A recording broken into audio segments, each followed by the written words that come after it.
الحمد لله ثم الحمد لله الحمد لله عدد ما في السماوات والأرض وأفضل الصلاة وأتم التسليم على سيدنا ونبينا محمد وعلى آله الطاهرين وصحبه المخلصين وما بعد. I wish you all were sitting kind of closer together so I wouldn't have to go like this and like this. So I kind of put the sisters on the spot, so I want to be going back and forth. Thank you.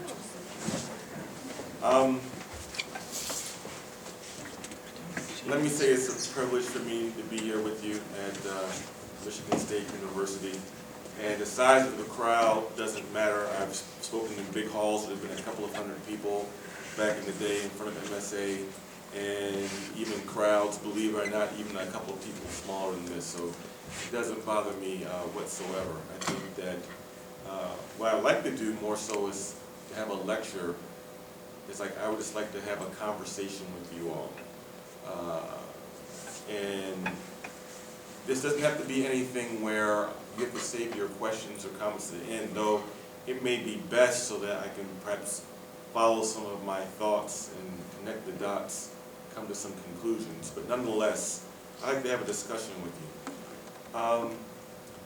This is Black History Month, and tomorrow is a very important day for American Muslims, especially Muslims in this area, in East Lansing and Lansing.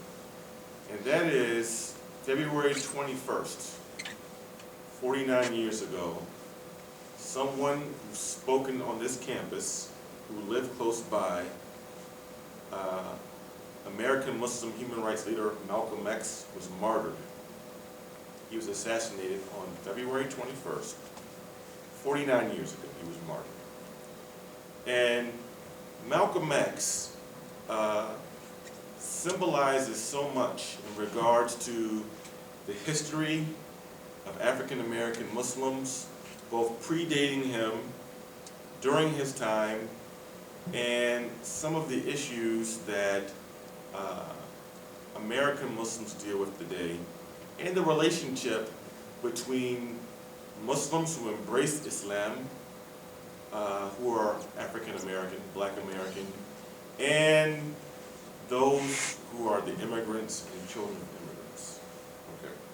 So Malcolm X, like many African Americans, came into Islam either through Proto-Islamic movements and or are descendants of parents or grandparents and influenced by Proto-Islamic movements.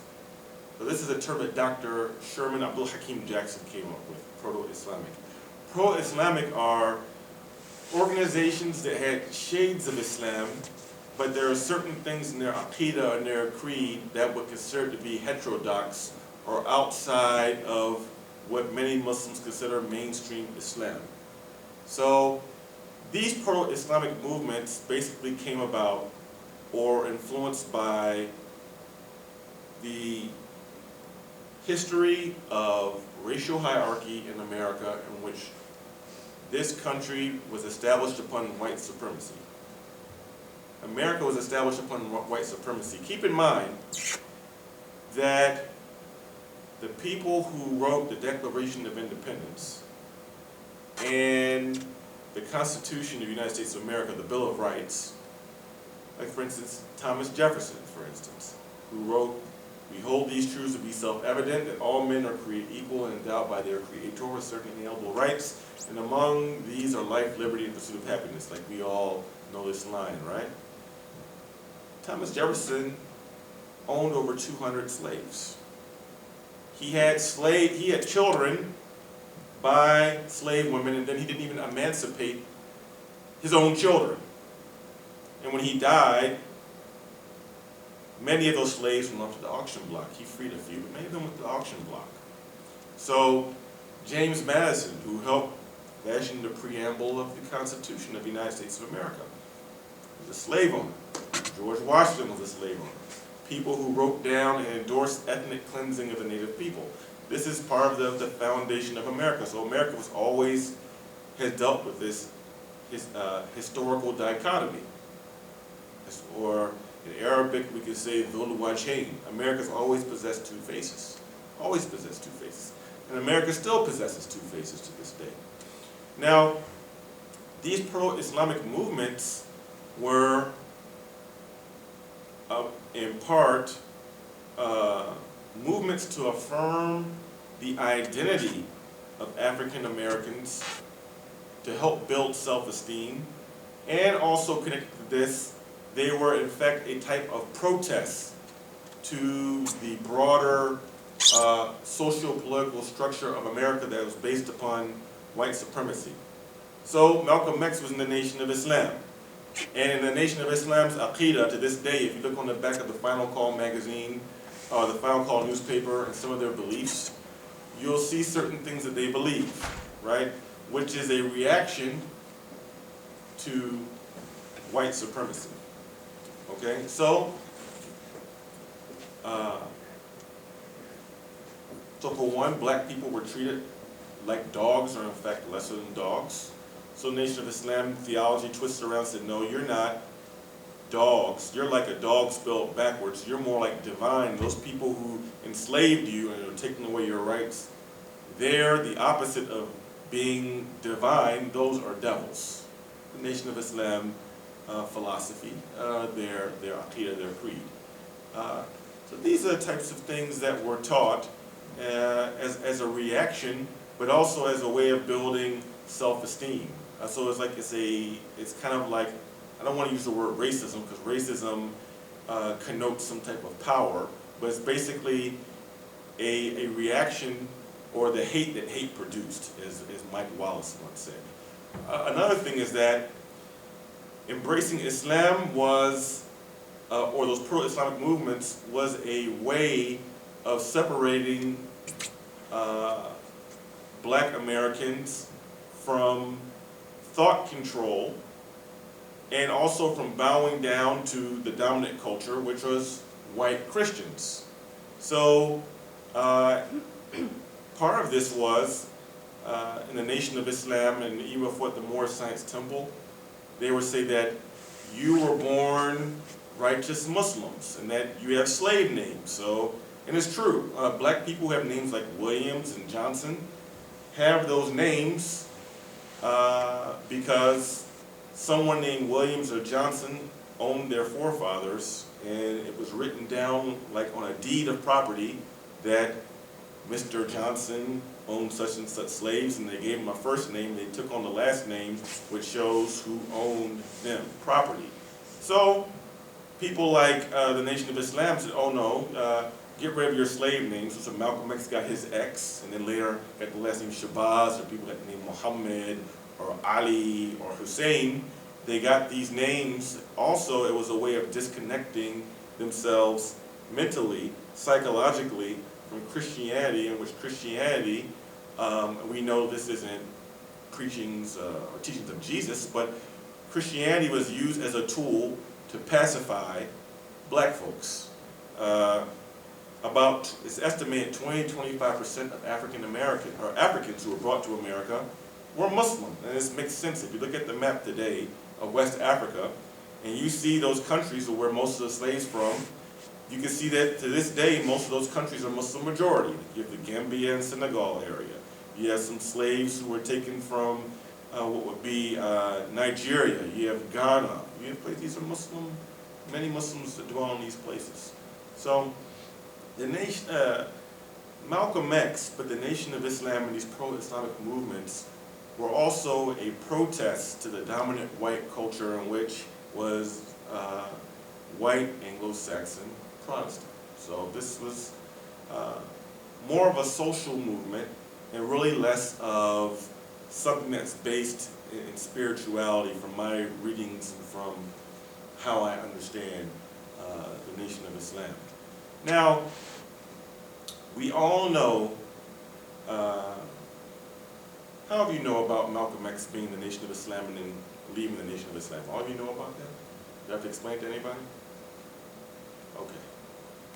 So Malcolm X was in the Nation of Islam, and then about 1964, he left the Nation of Islam and he went to more what we call Orthodox or Sunni Islam. Like he made Hajj, he went to Jamal al-Azhar or Al-Azhar University in Cairo. He actually went through a crash course of spending several weeks with a sheikh and basically learned basic Islamic creed, the ahkam al-salah, wudu, and all these types of things. Malcolm X was taught at Al-Azhar University. A lot of people don't know that, but he spent only a couple of months there. He wasn't there too long. So, but when Malcolm X came back to the United States of America, after making Hajj and then going back, spending time in Africa, being treated like royalty, being honored by many heads of state, being a guest of Gamal Abdel Nasser, who was the president of Egypt, studying and meeting with Sheikh al-Azhar, he came back and he still involved himself in primarily in the human rights movement. I don't say civil rights, I say human rights movement of what was affecting predominantly the African American people at that time. Were still, everything had not been desegregated. In the state of Virginia at that time, for instance, interracial marriage was still illegal. That didn't even get sorted out to 1970 with the Love versus Virginia case. There still were systematic lynchings of black people at the time, de facto segregation in northern cities from housing discrimination, employment discrimination, etc. So Malcolm X still came back and devoted himself to the human rights movement, predominantly dealing with African Americans. Now, prior to him passing, he made a trip to Western Europe. He went and spoke at Oxford University. He gave a famous debate, actually it's on YouTube. You can see where he went and debated someone there, a so-called British intellectual, and he mopped the floor with him. Now keep in mind, Malcolm X didn't even graduate high school, and he had been debating people at Harvard, at Oxford, and he was wiping the floor with them. Because he was an intellectual, and he was a master orator and debater. Then he went to go to France, and he was turned away from France, and France didn't let him in. But also he had gone to Switzerland, and he had a meeting in Switzerland by a man by the name of Saeed Ramadan. Anyone know who Saeed Ramadan is? You know who Saeed Ramadan is. Who is Saeed Ramadan? Isn't he the author? Saeed Ramadan? Yeah. Saeed Ramadan was a preacher and he wasn't an author, but I think you're thinking about his son Tariq Ramadan. It's probably who you're thinking about. Saeed Ramadan was related through marriage to the founder of the Muslim Brotherhood, Hassan al-Banna. And Tariq Ramadan, the contemporary scholar, who sometimes he gets flack from people, right? He is the actual grandson of Hassan al-Banna, the founder of the Muslim Brotherhood. So anyway, Saeed Ramadan was affiliated with the Muslim Brotherhood. Malcolm X had met with the Muslim Brotherhood in Gaza. He had met with the Muslim Brotherhood in Lebanon, Syria. He had met with the Muslim Brotherhood, okay? But he gave an interview in Switzerland, and it was his communications with Saeed Ramadan, speaking with him. They had a magazine there called El Muslimun magazine. And you can look at this. This is the last interview that Malcolm X gave before he died. Because what happened is he flew back from Europe and he stayed in a hotel on February 20th, 1965, and he was martyred the following day. So this is the last words from Malcolm X. He was asked a very interesting question, which is coming to the heart of what I really want to talk about. I'm just getting warmed up. He was asked a question that now you come into universal Islam and you've traveled the world and your mind is so big. Why are you just worried or focused on black issues when Islam is a universal religion? So why are you preoccupied with just the black issues? and dealing with those things. Because Islam is a creed that preaches about ummah, about the universal nature of the Muslim community, and that we're not supposed to be seeking pride from racial identity, right? So this is the question that was given to Malcolm X through El Muslimun magazine. Listen to Malcolm X's response.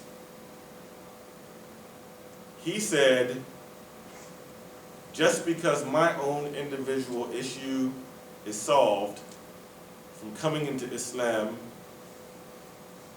he says that my issue cannot be solved on its own until the problem of the 20-something million black people who face discrimination, who are the most oppressed people in America, until their collective problem is solved. In other words, I can't be free while all of my people are being systematically oppressed, structurally, institutionally, through rhetorical and physical violence. Then Malcolm X makes another comment. He said that in America, he says, the people who have most come to Islam in the last few decades since the 20th century, he says, overwhelmingly, they were black Americans. He says you can't even find 200 people who were white Americans who had converted to Islam, because they were part of the status quo of the society. He said a smart student of agriculture would know that if you take your seeds, if you want to have a good crop, that you spend your time of planting your seeds in the most fertile soil. And once you reap your harvest, then you can go doctor up the other land. He said, not that you ignore white people, but he said that the most fertile ground for Islam to grow in America are with black people. And that's held true to this day. Malcolm X said that 49 years ago, and it still holds true to this day.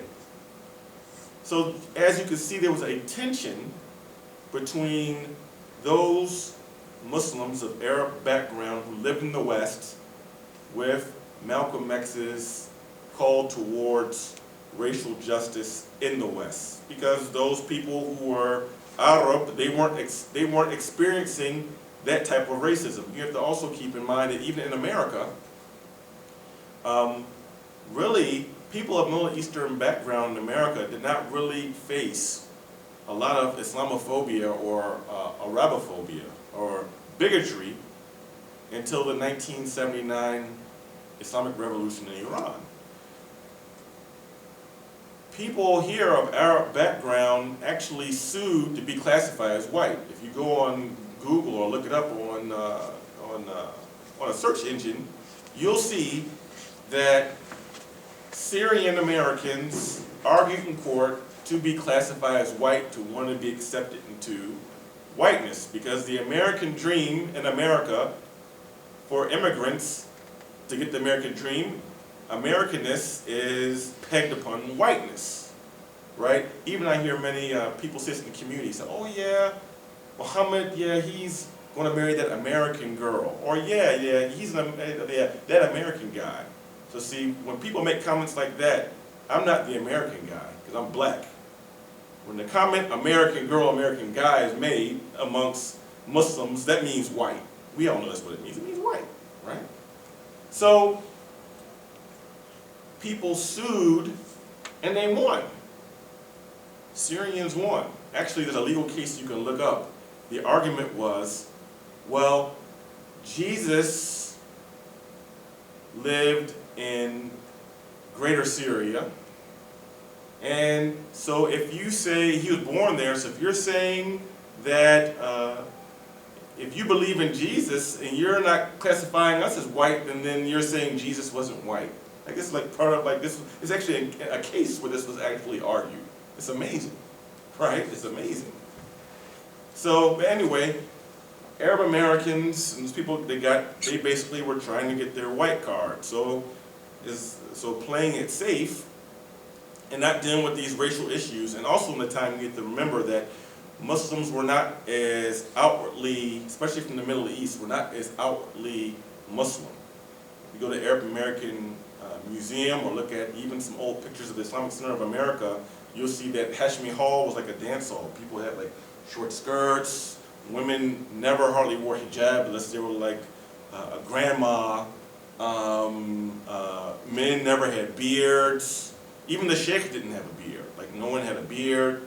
So there was nothing that looked outwardly Muslim. And many of the children were given Anglo names. Right? So then you have a lot of people popping up with names like Suzanne and Linda, etc. Right? So this is like the social context. And so there was a tension between those Muslims who were black, who were either in Proto-Islamic movements or came to Sunni Islam, with those Muslims who immigrated from primarily the Middle East. So there was no real socialization. When Malcolm X was martyred,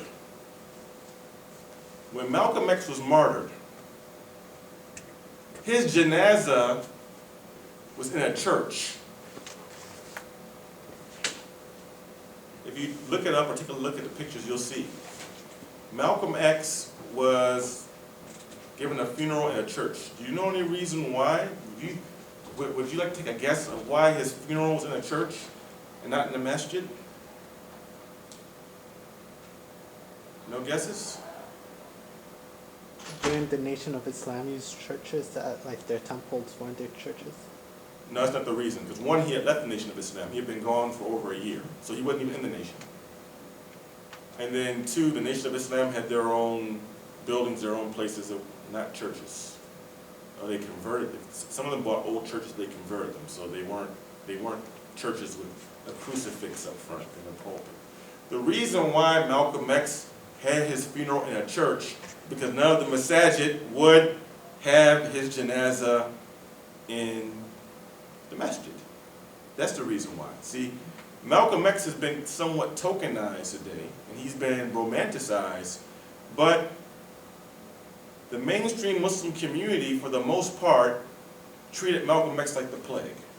They didn't get involved in the issues that he was advocating for. They didn't even have the decency of having his janazah at a masjid in New York. And when he died, if it wasn't for black nationalists and socialists giving financial aid to the family, the Shabazz family would have starved. Muslims weren't even giving help to the widow and to the children of Malcolm X because they didn't identify with him and they actually were scared of even being close to him or his death, even in death. But this is what we have to understand. And really when we talk about human rights and civil rights in the United States of America, the Arab American communities, the South Asian communities, those parts of our community who are Muslim have not even really gotten involved in being concerned about civil rights here in America until 9/11. You know, I gave a talk in the South in the Dearborn Masjid, and I was talking about this issue of seeking whiteness or be identified as whiteness. So by the way, whiteness and blackness in America just don't mean skin color. There's actually a nice book written about this called How the Irish Became White, right? Have you ever heard of this book before? You should look at How the Irish Became White. If you look at immigration patterns, you'll see that Eastern Europeans and Irish people did not enjoy white privilege, but later on they assimilated and they were accepted. So Jews, there used to be signs even right here in Michigan, no Jews or dogs allowed. There used to be places where people would not sell homes to Jews, right in Oakland County. There used to be signs in America like, no Irish need apply. Same thing with Polish people. Those people got accepted into social whiteness in America. Now, Muslims are predominantly what we call people of color, predominantly non-white. So there's been a racialization of Muslims in America. So what I told this group is that even though you're white on the census, for the most part, your white card socially and politically in America has been revoked. Like your white pass has been revoked, it's been pulled. You're just only considered white on the census. You're not socially or politically white anymore. You can forget about that. It's invoked indefinitely. So you might as well be who you really are and assert your identity as being an Arab and stand up for your rights. Don't stay hidden over in a corner. Stand up for your rights. Now,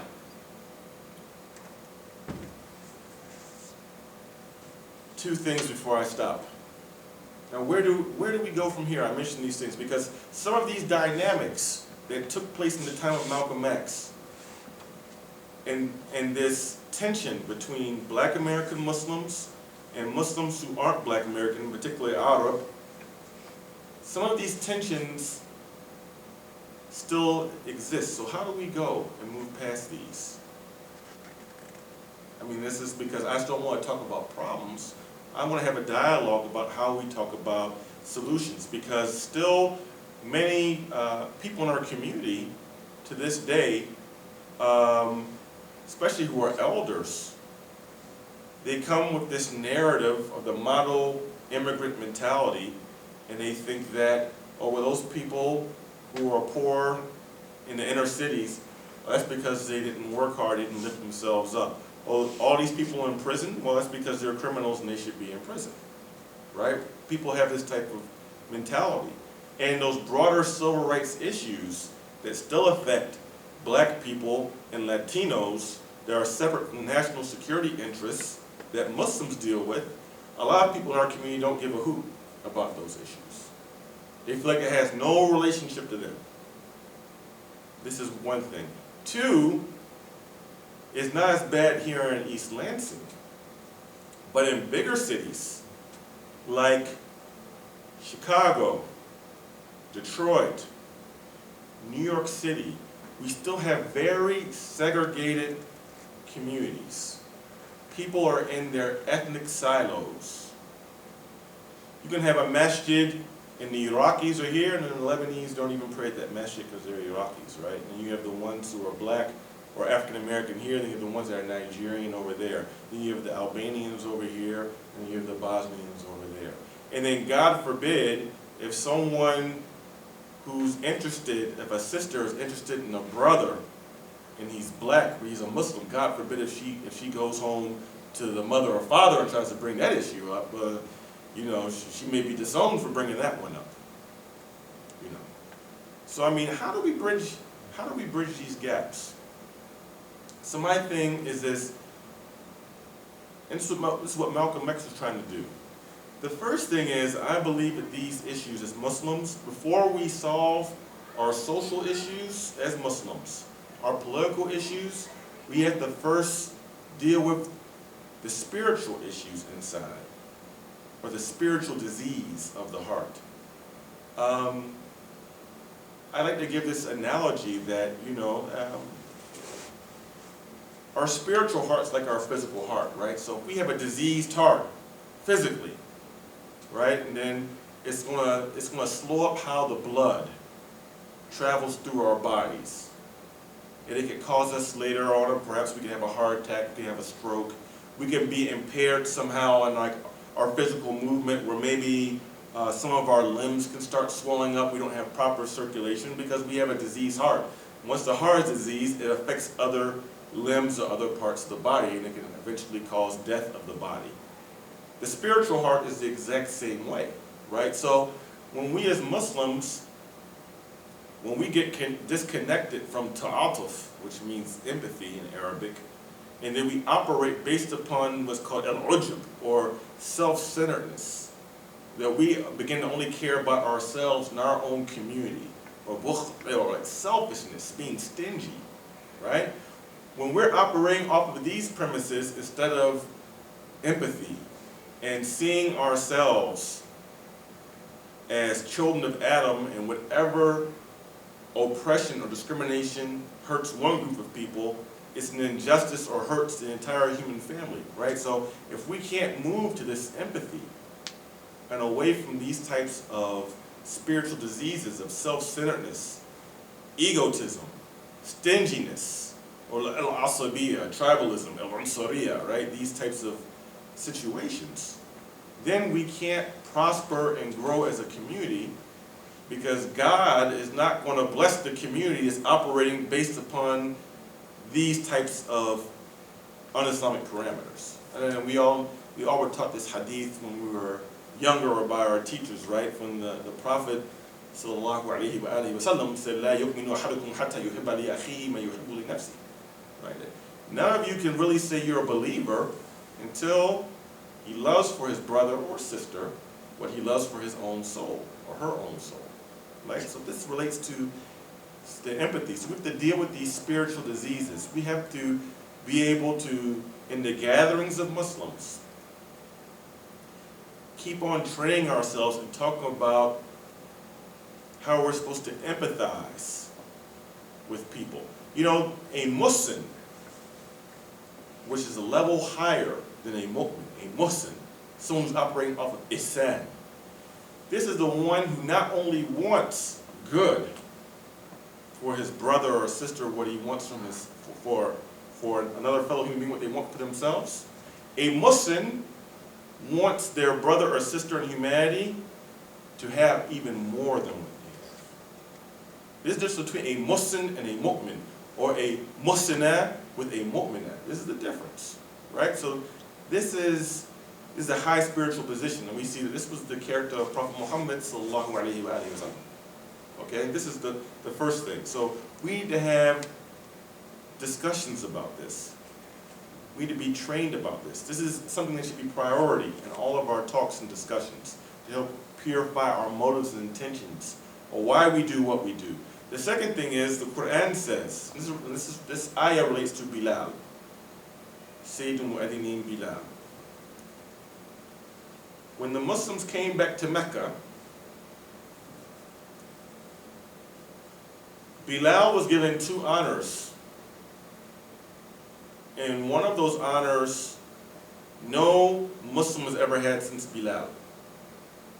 The first honor was Bilal went into the Kaaba with Prophet Muhammad sallallahu alaihi wasallam to help pull out the idol gods from the Kaaba and destroy the false gods. Bilal was given this honor. Abu Bakr wasn't given this honor. Umar wasn't given this honor. Bilal was given this honor. The second one was he was commanded, and he's the only Muslim ever to call the adhan, to call the prayer on top of the Kaaba. No other Muslims ever done that either. In Mecca, the tabernacle, the place that we face 5 times a day, he's the only one who's ever done that. So when he went up there to call the adhan, there was one Arab who said, "I thank God that my father didn't live to see this day." Because Bilal was black, he used to be a slave. Then another guy, he said, couldn't Muhammad choose someone besides this Ghurab al-Aswad? Ghurab in Arabic means like a crow, like a black crow. Right? It's a racial slur. So he called the adhan, and then God revealed a verse in the Quran. يا أيها الناس إنا خلقناكم من ذكر وأنثى وجعلناكم شعوبا وقبائل لتعارفوا إن أكرمكم عند الله يتقاكم إن الله عليم خبير. O people, you've been created from one male, Adam, one female, Eve. And you've been made into various nations and tribes that you may get to know one another. Surely the most honorable of you with God are those of you who are the most conscious, God conscious. And surely God is all-knowing, most aware. Now, this ayah was revealed relating to Bilal in Mecca. Now, the key part of this verse I want to talk about is ta'arafu, to get to know one another. That we Muslims, we have to be deliberate and have to set up mechanisms of us, of different ethnic groups and different socioeconomic backgrounds, that we can come together and talk, socially interact, and organically we will then get to know what issues are bothering my community and what issues are bothering your community as a Somali and what issues are bothering your community as Lebanese. And once we are become more aware of these, then God willing, this will help unify us so that we then can go and work upon issues for the common good. But we have to know what those issues are. Because what happens is when we don't know what the issues are, then we elevate our issues and we erase other people's identities intentionally. We erase other people's issues, right? And that's historically a lot of that is what's happened in our community. Some of it is intentional, but a lot of it is unintentional, right? And with this socialization, we can break out of, God willing, some of this tribalism and racism that we have in the community if we work at it. It's not going to solve itself on its own. We have to work at it. Let me tell you another quick story about Bilal, which relates to tribalism. And he had more than one wife, by the way. But I will tell a story about how he married one of his wives from this Arab tribe. The men of this tribe had a sister, and they wanted to find a suitable husband for their sister. So who better to go for the hookup, for the matchmaker, than the Prophet? Sallallahu alaihi wasallam. Like, who better to go to? Like, he's the leader of the Muslims. He's in Medina. He's the Prophet. He's connected to the Revelation. They're Muslim, Sahaba. So they went to the Prophet, and they said, "O Messenger of God, do you have someone to marry one of our sister?" قال النبي صلى الله عليه وآله وسلم أين أنتم عن بلال? Where are you at regarding Bilal? You know what they did? They turned their backs on the Prophet and they walked away. You see?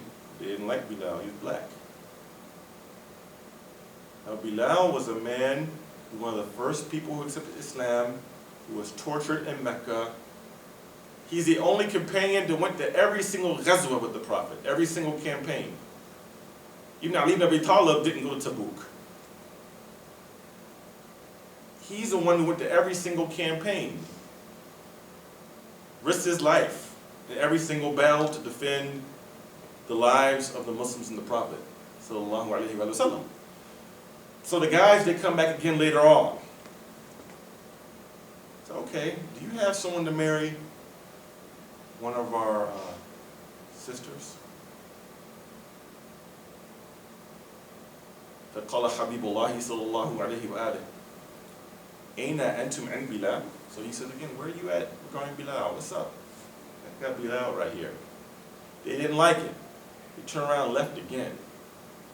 Now, this is the Sahaba doing this in front of the Prophet. They turned away from his advice. This is amazing. I mean, think about it. This is amazing. They have the chutzpah, this is a Yiddish word. They had the unrestrained audacity to come back a third time and ask the same question. Do you have someone to marry our sister? فقال رسول الله صلى الله عليه وآله وسلم أين أنتم عن بلال؟ أين أنتم عن رجل من أهل الجنة? See, where are you at regarding Bilal? Where are you at regarding a man from the people of paradise? Then, that third time, they went ahead and gave in and let their daughter marry Bilal. And there were many marriages like this, like Usama bin Zayd and Fatima bin Qais, and Salim, and Zayd ibn Haritha with Ayman. There were many of these marriages like this. Basically, every Muslim, Salman al-Farsi married a Yemeni woman. Basically every companion who was non-Arab, who got married, either a direct hookup from the Prophet or through another companion, everyone that was non-Arab was hooked up with an Arab boo wife. Every single one of them. Right? And this was something that the Muslims, when Islam spread from the Hijaz to Bilad al-Sham, the people of Bilad al-Sham were Arabized because all the people in that area in Syria and Lebanon and Palestine, those weren't Arabs, they were Arabized. They had Syriac language, they were Christians, there were some Jews there. They weren't Arabs, they were Arabized. Egyptian people, Masri'in, were not Arabs. Islam came during the time of Umar al-Khattab, and the Egyptians later on, through decades, were Arabized. North Africa, the Maghrib, Arabized. East Africa, Arab men, Yemenis and Omanis, married Bantu or indigenous women, and a whole new culture and language was birthed called Swahili. A whole new language and culture of Arab men coming, and they married African women. So this is how Islam has always spread. And this is how Islam has flourished. So I'm bringing that up as a point because we have to be educated about these issues, because if someone wants to marry within their own ethnic group, that's cool. But if someone wants to marry outside of their own ethnic group, it shouldn't be made as something taboo. But this was something that the Prophet did in the Sahaba intentionally, knowing that it was going to bring the hearts together of the Muslims. Because once you marry someone of a different tribe, then that tribe and your tribe become like one family, like Bani Aus and Bani Khazraj. They used to fight with each other. When they married amongst each other, Bani Aus and Bani Khazraj became one family, right? Like this is the history. Zain al-Abidin was in Medina. One of his wives, he got married, who birthed his son named Zayd, was called Sindiya Sauda. She was a black-skinned Indian woman. Musa al-Qadhim, he married an African woman. His mother was Habashia, she was Ethiopian, right? He had dark skin. So I mean, this is something that happened early on in the history of Islam that Muslims are ignorant of. But my point being is, we have to be educated in our deen, understand what the early Muslims, the early Salaf did, and try to implement those things in a social way that we can be a benefit for our community, and that we can help solve some of the social issues in America. I was talking to a brother earlier. Muslims should be on the front line fighting mass incarceration in America in the prison industrial complex. We should be. The death penalty is applied in many states in America unequally and based upon racism. Who gets it? Muslims should be calling for a moratorium on the death penalty, because we have a teaching in Islam that it's better for the leader to pardon a guilty person than to punish an innocent person. We have this in Islam. This is part of the Sunnah. So these issues, we Muslims, we need to be more involved on the front line of these issues. But again, using Malcolm X as a type of figure, there's always been tension in our community. And I'd like for us to discuss these issues and bring together more ikhwa, more brotherhood and sisterhood. And that means not just fighting out racism in the broader society, but we have to fight against our own racism and our own tribalism and ethnic chauvinism that we have in our community. Because we have ethnic chauvinism and there's privilege. Just like there's white privilege in the broader society, we have certain privilege in our community where some ethnic groups have certain privilege over others. And this is un-Islamic. And we need to do something about it. Comments? Question? No? I think something interesting is like the idea of, so it's easy to be like, okay, I'm gonna take action, but then like when you look at yourself, your own family, you're like, oh wait, I see some of that like within like my family, within like my community. So it's like, can you elaborate more on, for example, the idea of like marrying outside of your race? Okay. We can all say like, oh, we'd be okay with it, we wouldn't say anything, but like when it actually happens, you see that the community talks, like the gossip that happens, oh, that person married a white person or a black person, where and even within the same race, you have, oh, that person married from that tribe, not this tribe.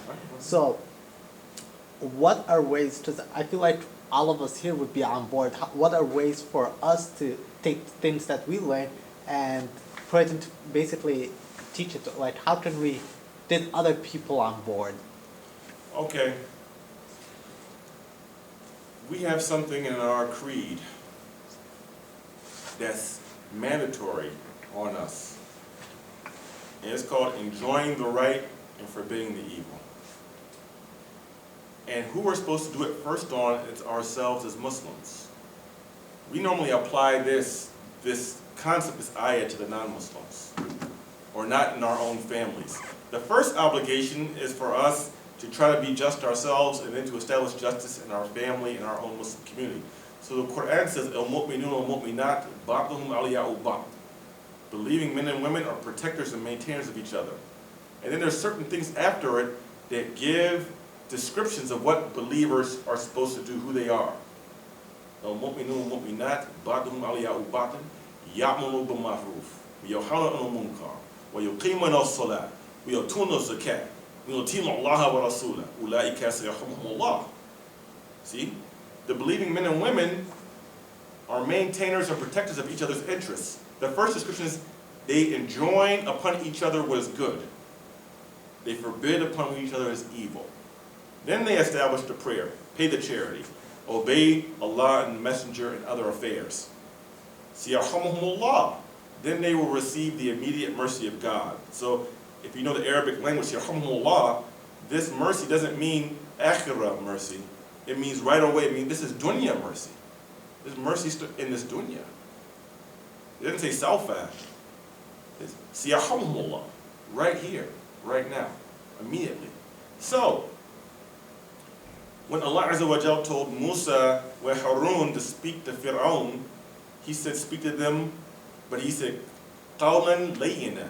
We're supposed to speak to them softly and gently, right? So we're supposed to check and correct our own, but we're not supposed to do it in a very rude or harsh way.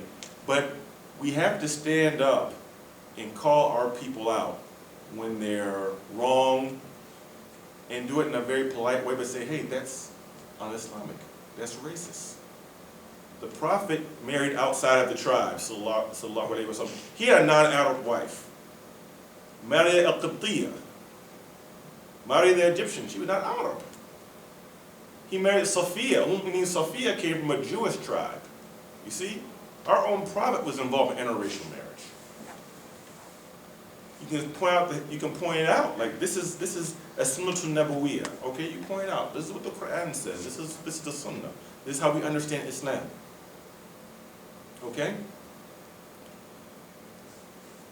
So we have to check our own family and also people when they bring up these racist tendencies. He said we need to always tell people in a gentle way. But what would the Prophet do? What would Muhammad do? Sallallahu alayhi wa sallam.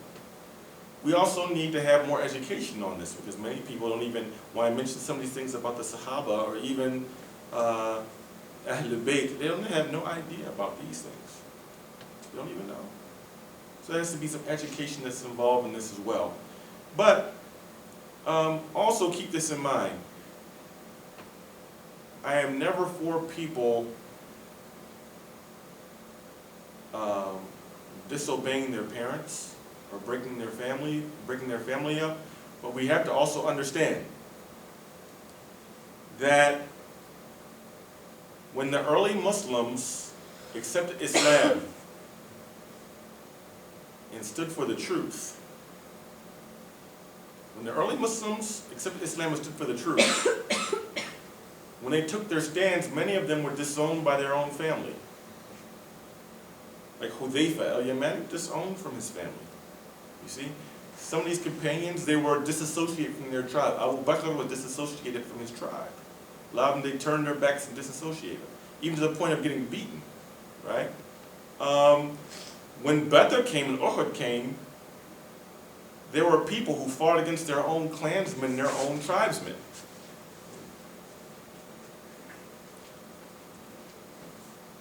When Hussein was martyred at Karbala, he was from Quraysh, and some of those same people on the other side of the army in Yazid was from Quraysh. You see? So the point that I'm getting at is that, okay, let's go to the Quran itself. When Nuh alayhi salam's son rebelled and drowned, Nuh alayhi salam said, oh God, what happened to my son? Allah said, إِنَّهُ لَيْسَ مِنْ أَهْلِكَ. He wasn't really from your people. He really wasn't from your family. You see? Lut alayhi salam had to leave his wife behind because his wife was fasiqah. You see? Nabi Muhammad sallallahu alayhi wa sallam, Abu Jahl and Abu Lahab. Zachariah alayhi salam and Yahya alayhi salam were martyred, killed by Bani Israel, their own tribes people. Martyred Zachariah and Yahya alayhi salam. So my point that I'm getting at is that actually martyrdom would be an extreme, right? I'm not saying anyone should literally pick up or fight with their families physically. What I'm saying is that the Quran and authentic hadith says, it clearly says, لا طاعة في معصية الله. There's no burden. You do not have to obey the emir or your family if they're calling you towards something that disobeys Allah. Now, each person on an individual level will have to make that decision. Do they want to go ahead and get married because they can have a sheikh or a sayyid give them a fatwa or marry him because if they own to marry them because it is haram. It is not a legitimate excuse for a family to bar someone from marriage just because they're from a different tribe or village, like Dearborn, for example. Some from Bindish Bale, some from Tiffany. Oh, those people from Tiffany, people from Bindish Bale are garbage. We can't marry anyone from that village, right? Speak the same dialect of Arabic, eat the same food, both Madhab Jafari Shia, but no, they're from that village. They're no good. So I know the deal. You see, I know our community. I know how we work. Or there's one Qabila from Somalia, and they don't want to emigrate into the Qabila, right? That's how it works. But these things are un-Islamic. These are haram. And we're in America. And culture is based upon time and place.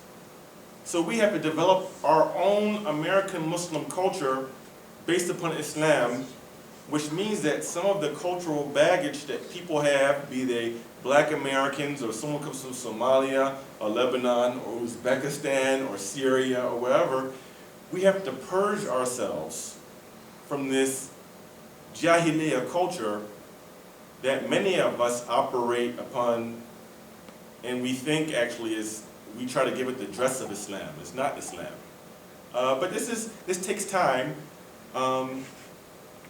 and things that are deeply enrooted, things that are deeply embedded in cultures, they don't get purged overnight, right? So these structures that have existed in our communities for decades, it's not that easy, just like you and you and you're going to speak up against it and then everything's going to change overnight. No, there's some people who are going to have to speak up for truth, and they might have to pay the cultural price, right, of people talking about them, or of people say, oh, I'm not going to deal with you, or whatever. Like, that's the price you pay for speaking the truth. Actually, I have another example to give from the Quran, because the Quran is the best example to give.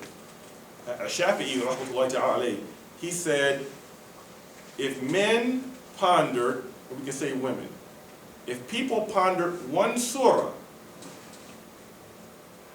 and acted upon it, it would be enough to guide them. Do you all know what that one surah is? It's the second shortest surah in the Quran. No. That has four ayat. The shortest one is Inna A'tinaka Al-Kawthar. Surah Al-Kawthar is the shortest surah in the Quran. Yes, Surah Al-Asr. وَالْعَصْرِ إِنَّ الْإِنسَانَ لَفِي خُسْرٍ إِلَّا الَّذِينَ آمَنُوا وَعَمِلُوا الصَّالِحَاتِ وَتَوَاصَوْا بِالْحَقِّ وَتَوَاصَوْا بِالصَّبْرِ. Now look at the philosophy of this. God swears by time. Al-Asr means time. It also can mean era. He swears by time. And every time the insan, the human being, is losing, except the person who has four qualities. Iman, amanu, faith. The second, righteous deeds, wa'amilu salihat.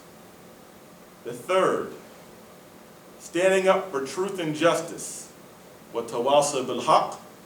And then the last is having patience, وَتَوَاصَوْا بِالصَّبْرِ, and enjoying patience. Now this is beautiful, because once you believe, then your belief summons you or obligates you to act. Once you begin to act, and it's in accordance with your iman, then you have to stand up for truth and justice. Once you stand up for truth and justice, and you have these three things together, people are going to attack you for speaking the truth. So then you have to encourage each other to have patience, to stay the course and stick to what is right and stick to what is just. Because in the history of man, every single man and woman that has been righteous and stood for justice, they were resisted, and they were resisted by their people. It wasn't outsiders that fought them. It was primarily people amongst their own nation. If you look at the prophets, some of them had external adversaries, like Dawud alayhi salam and Jalut, David and Goliath, right? Or even the stories, Qasas al-Anbiya, like Daniel alayhi salam in Persia, right? You see prophets that had external enemies. But again, who betrayed al-Masih, Isa alayhi salam, Jesus? It was the children of Israel. Sold them out to the Romans. Who beheaded Yahya alayhi salam? His own people. Who killed Zechariah alayhi salam? Children of Israel, his own people. It was their own people who fought them and betrayed them. It wasn't outsiders, you see. So my point is that change isn't easy, and we have to, those of us who see and want to be about change, we have to be patient and encourage those who are involved in change that we have to be patient, because the victory or overcoming some of these issues may take a while. We may not even see them in our lifetime, but we have to work towards the change that we want to see. We have to work towards the change we want to see. We might even be able to eat the fruit of the change we're working for. It's like in Oman, and the people who plant in Nakhla, the date palm tree. Like there are people who do nothing but, in particular tribes, they do nothing but plant date palms and pick dates.